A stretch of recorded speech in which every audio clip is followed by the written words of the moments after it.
Today on the Standing on the Shoulders of Giants podcast, we are going to go through hackers. We're going to talk about hackers in the Matrix, navigating the labyrinth of code and chaos. Specifically, we're going to dive into the history, the current status. I'll make some future predictions about hacking and cybersecurity. We'll also understand some of the current news and events, things that have happened previously, and actually get into some understanding and even misunderstanding of exactly what this realm is all about. This particular one is somewhat near and dear to my heart, as some of you may or may not know. When I was a youngster, specifically 17 years of age, the FBI came to my door and paid me a little visit. Their accusations were that I had, let's just say, infiltrated certain electronic assets, computers and networks on the Department of Justice, Department of Defense, and NASA. Lucky for me, there were no charges ever filed, and I'm glad that happened when I was a minor, I'll put it that way. Regardless, it was a formative experience in my life, to say the least. But I have been a proponent and actually kind of messing around, for that matter, with computers and cybersecurity since I was 12 years old, so all the way back in '92. So when I was quite a youngster, to say the least. So this one's pretty near and dear to my heart.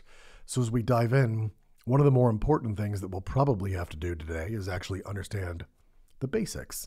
Understanding hacking, highlighting its complexity, the multiple aspects of it, understanding some of the terminology, and we'll discuss a particular event. So with that in mind, let's go ahead and dive in. In my view, hacking is effectively making a system do something that it wasn't designed to do in the first place. Now, this conflicts with some other people's definition of a so-called hacker, but I use the traditional definition of someone who's doing something in or around cybersecurity or computer security or electronic security.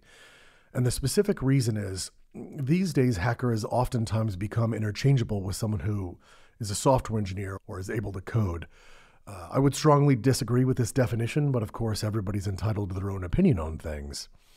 I believe, again, hacking is simply making a system do something that it wasn't designed to do in the first place. So for instance, if you're able to get your toaster to properly cook a steak, I would say that you've hacked the toaster, because normally they're not going to cook a steak very well, and if they do, it's very poorly. But if you can actually get it and modify it such that it can cook a steak properly, I would argue that you've managed to hack the toaster. A bit of a more traditional definition would be unauthorized access. Unauthorized access to a given system, usually electronic. That would be what most people would define as hacking or hackers. And there are different types of hacking and different types of hackers. Specifically, we say white hat, black hat, and gray hat hackers. I'm not really sure where the actual hats come from, but effectively, it really depends on the actual type of hacking that you're attempting to do. So a black hat hacker is the traditional one that most people would identify with. This is a person who is attempting to gain unauthorized access to a system for one reason or another. Now, we'll go into some of those reasons later on, but regardless, a black hat is someone who's attempting to get unauthorized access to a system. A white hat hacker tends to be someone who's doing the exact opposite of a black hat hacker. They are attempting to block hackers from access to a given system. These days, a lot of times we would call these computer security professionals, among other things, but that's traditionally what a white hat hacker would be. A gray hat hacker is someone who dabbles, as you may have already guessed, in both fields, where maybe perhaps during their day job, they would be a computer security proponent to stop someone from actually getting into a system, but they may dabble in other things. On top of that, there are also professional gray hat hackers who not only put up defenses to stop people from getting in systems, but also specifically use offensive measures to make sure that no one can get inside of those systems, and they attempt to hack those systems with the owners of the system's permission on purpose. They do this to make sure that the systems are actually unhackable, because if they can't do it, they believe that it would be very difficult or even impossible for other people to do it. Hence why you have gray hat hacker, sort of a mix and combination between the two. There has been some fairly interesting developments in the recent years. I'll go back actually not quite a decade ago, but almost, to the Yahoo data breach, which actually occurred in 2013 through 2014, but wasn't actually discovered until 2016. It was discovered and thought that only a few 100 million users had had their details exposed. And when I say, well, only a few 100 million, well, it turns out it wasn't only a few 100 million. It turns out it was 3 billion. Nearly every single one of Yahoo's users was affected by this, exposing not only their personal data, but their hashed passwords being an encrypted password that you could eventually crack. But long story short, it's something that you don't normally want out in the open. It did have an impact on Verizon actually purchasing Yahoo. At the beginning, it had a large impact, but eventually they mitigated a lot of the fears. But one of the issues and one of the major problems with that is a lot of people would use their Yahoo password for a lot of other services, and therefore Verizon was quite concerned with obviously having all of this data that they were about to buy out in the open. A secondary piece inside of there is it's a pretty classic example of white hat hacking and black hat hacking. White hat hackers were the ones who ended up putting up the defenses, identifying the breach in the first place nearly 2 years after it had occurred, and on top of that, being able to smooth over relations with Verizon, whereas, of course, the black hat hackers were the ones that actually breached it in 2013 and 14 and stole all of that data. But as we go down this path, why don't we jump into a bit of a history of hacking? Hacking goes all the way back to the 60s, technically speaking, but I think we can sort of fast forward to a couple of different incidents. One of them is a gentleman named John Draper, otherwise known as Captain Crunch. He's reasonably well known in the hacker scene and community and is sort of famous for his power massages, I guess he called them, during various computer conferences. I would advise you stay away from those. When I say famous, I sort of mean infamous. But regardless, Captain Crunch actually was friends with Steve Jobs back in the 70s. They would end up selling various hacker tools on campuses. One of them in particular that Captain Crunch was famous for was that he identified that if you blew into a Captain Crunch whistle, it was literally a whistle that ended up coming inside of a box of Captain Crunch cereal, that the tone that it unleashed was a perfect 2600 megahertz. The reason why this was important is this was actually a tone for the phone company where you could unleash this tone and make it seem like you actually paid for a phone call. That was one of the first instances, although it would be technically hacking. Phone security is actually given a completely different name called phreaking, or Phreaking, phreaking. But as we fast forward from that one, there's another one, and this is actually one of the early hacking instances that occurred in 1998 by a computer scientist known as Robert Tappan Morris, who was actually criminally charged for this, although I believe he still to this day maintains it was a mistake and was never meant to escape from the lab. But he basically built a worm, which is now colloquially known as the Morris worm. It infected a gigantic portion of the internet, which was fairly small at that time, but still made its way through just about everywhere. Now, this is something that I want to make clear throughout this particular podcast, which is oftentimes hacking is done via automation and not specific targeting. So if a lot of times people are wondering, why would someone hack my computer? And the answer is, well, there isn't a great reason. The answer is they're only doing it because they trained a program to go hack anything it possibly could and retrieve any data it possibly could. It didn't target you, it targeted everyone. Regardless, the Morris worm was reasonably similar to this, and it became a large problem. He was actually criminally charged for that, but ultimately became very well known in the computer world. There has been some transformation, let's just say, in the hacking community from the days of old to present. In fact, there's been quite a bit. A long time ago, it was playful experimentation, which was effectively what it was in the 70s and 80s. Really understanding, how do these systems work? What can I make them do? What are the ins and outs of these systems? And again, a lot of these things weren't built to be secure. It was more security through obscurity, as in you didn't know the system and you didn't understand how it functioned. So hacking was really a way to understand how it functioned because people didn't have access to those systems. However, fast forwarding through the 90s, the 2000s, and of course up to present, there's been a large influx of criminal activity and ethics concerns. Specifically, one that you could say kind of kicked this off for a number of different reasons was Kevin Mitnick's actions and his subsequent arrest. Now, Kevin in particular had, and I encourage you to go look this up. We won't go through all of it here, but Kevin in particular had some rather famous exploits during the 1990s, although you could also argue that he didn't really hack computers. He mostly hacked people because he wasn't explicitly targeting systems. He was explicitly targeting people who could give him access to said systems. Beyond that, there were even earlier examples than I've just explained. During the 1980s and 90s, there were two groups who effectively went to hacker war with each other, which unfortunately and subsequently led to most of their arrests. But in particular, those were the Legion of Doom and the Masters of Deception. And the answer is yes. Computer security people and hackers alike have rather interesting names for their groups. And back then it was effectively the Wild West, so you could call yourself whatever you wanted. And there were some pretty wild handles for people who were online back then. This, however, did lead to some interesting developments in the 1990s. In particular, I'll reference one that I actually was an early participant of, although nowhere near the first, and that would be DEF CON. DEF CON is, and for that matter, Black Hat Security. DEF CON and Black Hat Security were created by a hacker named Jeff Moss, and they are computer security conferences that typically happen in Las Vegas every single year, highlighting new and exciting developments in the world of ethical hacking, black hat hacking, white hat hacking, and for that matter, just in general meetups of all sorts of folks. Oftentimes, even the Federal Bureau of Investigation and the NSA would show up, although sometimes incognito and sometimes not, although both of them have actually presented at both of those conferences since their inception. But this leads to yet another incident which we should definitely discuss, which is something like the high-profile hacking incident in 2014, which was the Sony Pictures breach.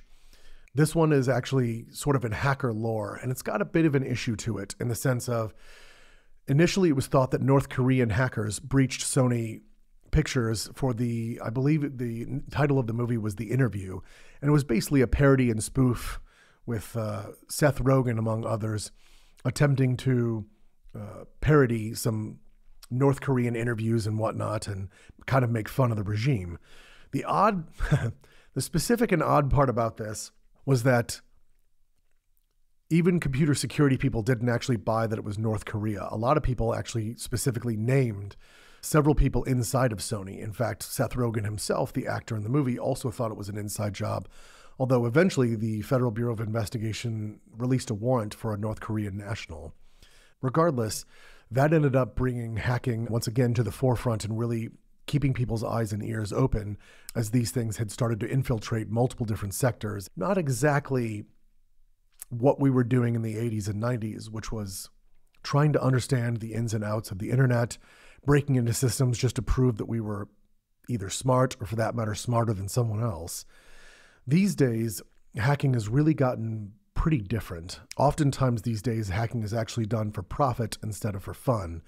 And as a matter of fact, most hacking these days is criminal gangs, not just goofy teenagers in their basements. Some pretty interesting stuff, for instance, state-sponsored hacking. We do this in America all the time, as do most of the Western world. China has a large team of hackers, as does North Korea. Russia does as well. There's quite a bit of state-sponsored hacking. One of the biggest ones I think that's important to discuss is something like Stuxnet, which is effectively corporate espionage engineered by the NSA. It was an extraordinarily brilliant worm that effectively wormed its way through all sorts of computers, really not actually causing any damage whatsoever, but just looking for more computers to spread to. Eventually, people did find a very obscure piece of code inside of Stuxnet, and what it ended up doing was infiltrating, believe it or not, besides the entire world, it infiltrated computers in Iran in particular. This was arguably the actual target of Stuxnet in the first place because it didn't collect any data from regular people's computers. It just spread to other computers. But the super obscure piece of code eventually caused malfunctions inside of heavy water nuclear reactors inside of Iran, setting their program back decades by ruining these pieces of equipment. Once again, you could argue that this was state-sponsored espionage in an extraordinarily brilliant way to to put a damper on someone else's nuclear aspirations. There's also other ones like ransomware attacks, for instance, WannaCry. This is known as cryptojacking, and what these end up doing is they infiltrate a host computer and they encrypt all the major pieces of data on the computer itself with a strong key. What the hackers end up doing is then once they found out that these computers are encrypted, they basically send demands to the people who own those computers saying, we will give you the key to decrypt your computer if you pay X amount of money, usually in something like Bitcoin. This is known, again, as cryptojacking, and it's basically a ransom job where they're hijacking all the data and they'll let you have all the data back if you pay them a certain amount of money. There's also been rises, because we've sort of been focusing on the negative. We've also had a number of things come to light in recent days of hacking, which is ethical hacking. And there's actually professional certifications for ethical hackers, certified ethical hackers in particular. And on top of that, there are also bug bounties that are out there. Bug bounties are an interesting one where companies actively ask hackers to attempt to penetrate their machines. And if they prove that they have done as much and they ended up telling them how they did it, they will actually get specifically paid an amount of money. Now, again, this basically turns hacking into a capitalistic enterprise. And again, early on, it wasn't. The idea was just to test your wits and your smarts against someone else's. It is quite a boon for companies who want to put bug bounties into place, as they can test their services effectively and with lots and lots of people able to penetrate, or for that matter, not being able to penetrate. But if they do, it's not only within the law, but it's also going to pay well if they penetrate those systems. They won't go to jail, especially if there's a bug bounty program published, but they'll also get paid. It's an interesting way of businesses sort of taking an offensive position when it comes to hackers. There's also been some really interesting things actually in the media as of recent. I would be remiss if I didn't cite USA's Mr. Robot. In particular, this was a drama that was centered all around a hacker, and 99% of everything that they actually did in Mr. Robot was actually spot on. It was pretty impressive. The biggest issue is that for most people, and again, I'll sort of dive into this, for most people, Mr. Robot was notably interesting because obviously they had some very great actors. The storyline was notably interesting, and the hacking pieces were, while they were very accurate, they actually represented very, very little of the show. Otherwise, people would end up getting relatively bored. In that particular vein, one of the things that I would discuss as we're talking about the current state of hacking is, I oftentimes get asked, how do you hack something? Or what does that look like? Or can you show me how to do this? And the answer to the question is, sure, but usually you have to know how to code first. Otherwise, it's going to be, it's effectively saying, am I able to write Shakespeare if I can't speak English yet? And the answer is no, you would probably have to learn English first, and then you can dive into some Shakespeare. But hacking in particular usually requires an intimate knowledge of a system, or for that matter, it requires, to be honest with you, dart throwing.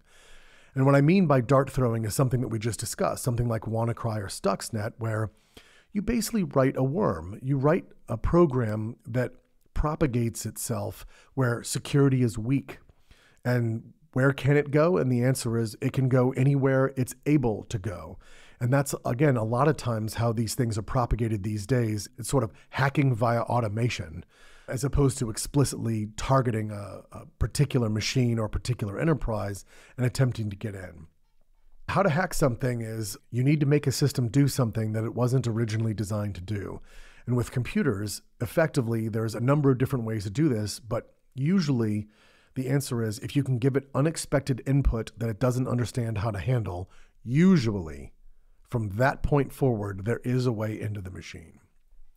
Regardless, there has actually been even more notable hacking incidents, something like SolarWinds. Now, SolarWinds was basically is basically a company that specializes in administration of remote network devices, meaning lots of different networks on lots of different places.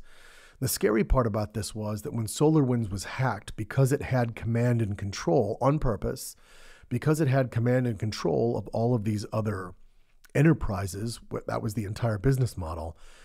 When you hacked SolarWinds, you effectively had access to all of SolarWinds clients as well. These are some of the nerve-wracking things when you use services that are not only convenient, but also cheap, like something like SolarWinds, or for that matter, any of the clouds. Anytime you're using shared infrastructure, you are potentially susceptible to the weakest link on that shared infrastructure. So there are always things to take care of and watch out for when someone's looking towards computer security and for that matter, hacking. But now let's talk a little bit about the future and what hacking is going to look like. And I'm sure that a lot of you knew that this was coming, but AI and machine learning not only are going to be at the forefront, but are already on the forefront of hacking. In particular, when you talk about something like OpenAI's GPT-4 or ChatGPT or any of these things, what we're really talking about is large language models that were trained on various things. I've done a podcast on this. You're free to listen to it. The biggest issue is that large language models don't need to be just trained on English. In fact, they don't really need to be trained on English.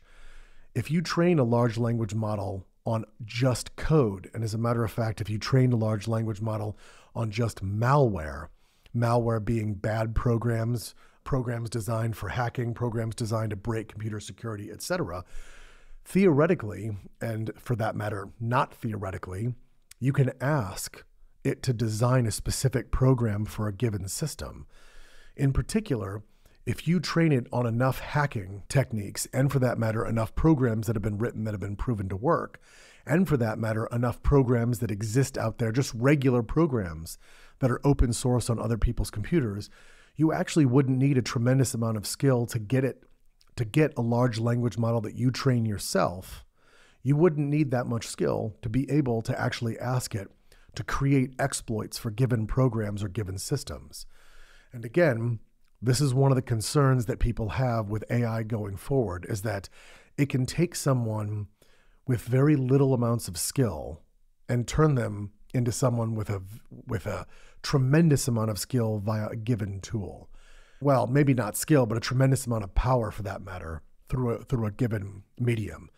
While it's true that OpenAI took years and hundreds of thousands of GPUs, which are graphical processing units, to train up, and it was extraordinarily expensive, there's not that many hacking programs out there. There's not that many exploits that have been proven to exist. There's not that many differences in the programs that a lot of servers use out there on the internet if you'd like to target them. Training a model to write malware or to write exploits is actually not very far off. In fact, there have been articles on something called, at least today, Worm GPT. Now, I'm not going to tell you where to go find this, but I've played around a little bit with it.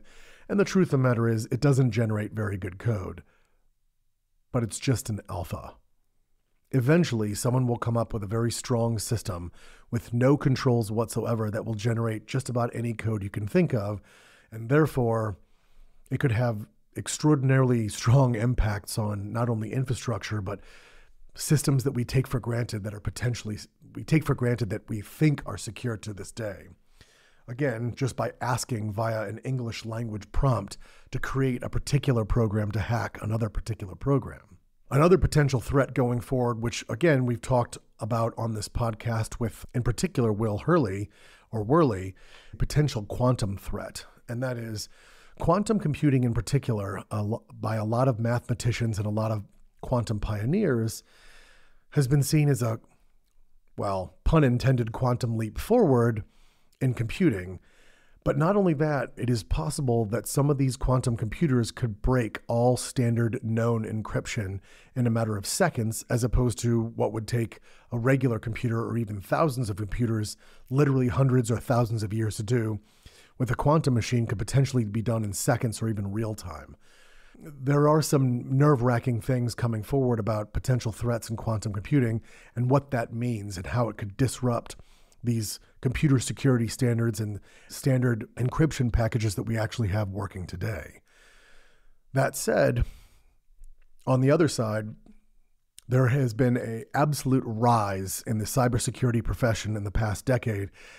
As we're talking about the future here, I would argue that we're going to need specialists in computer security, and the job statistics in computer security will go through the roof, not only to use AI for computer security, but to attempt to understand how AI can be used on the black hat side and defend against that as well. Additionally, other mathematicians and computer scientists will be needed for advances in encryption and other protective measures, which we take for granted today. I'll make some other speculations in particular that I would argue are probably going to happen in the future, which is at some point in time, we are going to see the rise, basically, of not only automated hacking, which we've already seen with Stuxnet and Worms, but I would argue someone is going to couple this with AI, such that you end up with a worm that's not only polymorphic, meaning it changes on the fly as things move forward, but it can probably call servers back home, probably AI servers, to actually change itself and make itself move forward. As counters to the worm are released, it can actually program itself against those counters. I know that sounds scary, but I'm not kidding. There are ways that you could end up designing a program which would end up calling varying anonymous proxies, such that you could never trace where it's actually calling. And inside of there, the worm could update itself with the latest things that the AI behind it is actually scraping. Meaning, if the AI detects that there is a new way to wipe out this worm, the AI could basically detect that, write itself a way around the new patch, and again, have that automatically uploaded to the worm as it calls home. So I would argue that going forward, we definitely have some work cut out for us in the computer security industry. Not only that, but encryption is going to need a quantum leap forward. Again, pun intended, in the sense of when we bring encryption over to quantum machines, and for that matter, AI over to quantum machines, we'll need to be able to figure out a set of systems where it's effectively unbreakable on those machines as well. Now, when I say, just to be clear, unbreakable, nothing is actually unbreakable. What I really mean is it's basically extraordinarily expensive and takes a long time, because even current encryption is not unbreakable. But with quantum computing, if you could do this in a matter of seconds, again, it becomes very fast and very cheap, especially for state-sponsored actors. Regardless, we'll need a leap forward. So, I hope you've learned something during this particular episode of the podcast. As you can tell, it's pretty near and dear to my heart. I have a big soft spot for hackers and hacking. We've kind of talked through some of the past, present, and future. The most important thing, if you're not in this field, is just public awareness, knowledge about cybersecurity and understanding the incidents, where it occurs, and how to protect yourself against those things. In other words, don't reuse the same password, use very long passwords. They don't necessarily need to be super complex, but long ones are always better. The other thing that I would say is if there are any potential feedback, if there's any questions, comments, concerns, please feel free to reach out. Beyond that, thank you so much for joining. I appreciate it. I'd love it if you liked, subscribed, and whatever else on whatever platform you're watching or listening this on, and that'd be great. If there's a topic in the future you'd love me to cover, hit me up.